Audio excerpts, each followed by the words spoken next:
Welcome to the 30th lecture on probability and statistics. In this lecture, we'll study jointly exhaustive events versus mutually exclusive events that we studied in last lecture.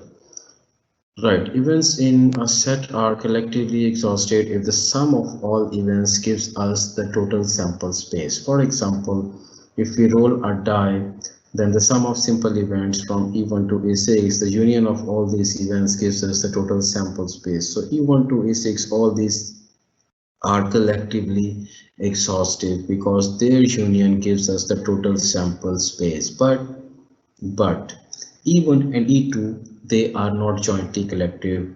They are not jointly or collectively exhaustive because they are mutually exclusive, but they are not jointly exhaustive because their union does not give us a sample space, because in sample space we have other events E3, E4, E5 and E6. But E1 and E2 are definitely mutually exclusive. So there is a possibility that two events are mutually exclusive, but they are not jointly exhaustive. Next, we are going to see another example where we'll see that the dice is given where event A is an even number and B is a number that is less than 6. So A contains E2, E4 and E6 because these are all even outcomes of a die roll.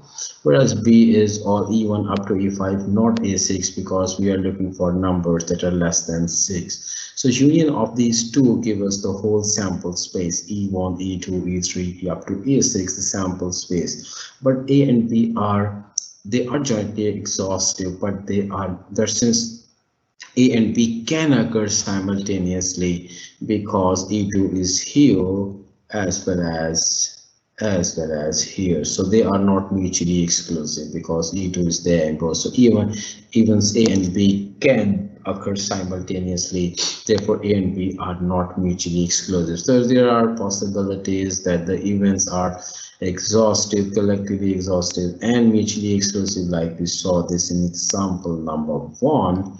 They can be mutually exhaustive. They cannot be jointly exhaustive, but they can be mutually exclusive, as we studied in example 2 and example 3. We studied the two events that are jointly exhaustive, but they are not mutually exclusive. The law of total probability is the next thing we are going to study. Is the set of events S1 to Sk that are mutually exclusive and exhaustive. The probability of an event A can be written as A given S1 times probability of S1 up to Sk.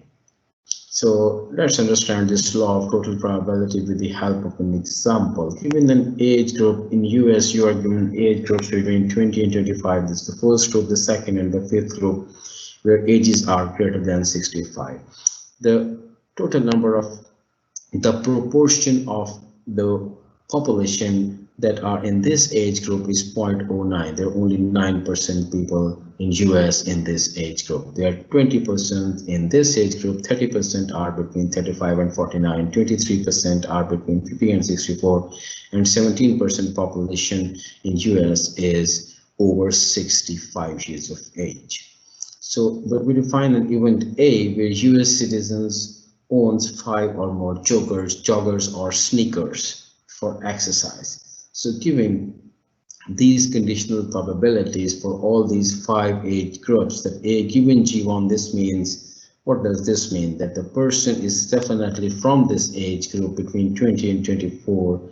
What is the probability? The probability of his or her having 5 or more sneakers or joggers is 0.26. So finally, this A given G5 means that the person is definitely greater than 65 years of age. The probability of his or her having more than 5 joggers is 0.14. So we have to find the defined probability of A. So we'll apply straight away the law of total probability that we have studied earlier on the previous slide. This one. So we'll apply this. Probability of A is probability of A given G1 times probability of G1 up to G5. So gives us probability of A using the total law, using law of total probability.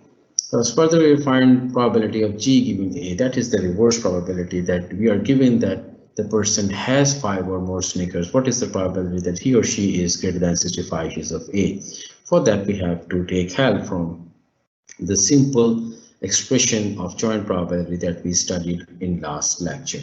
So we can rewrite it like this or like this. So it will give us the probability of G5 given A using the reverse. This reverse probability, the expression that we have used here, is called Bayes rule. What does this Bayes rule means? That Gi given A, probability of Gi given A is this divided by the sum of all these, where we have computed the sum of all these things using the formula that we studied earlier. Right, we'll solve some more examples of Bayes rule in our lectures to come. Thank you.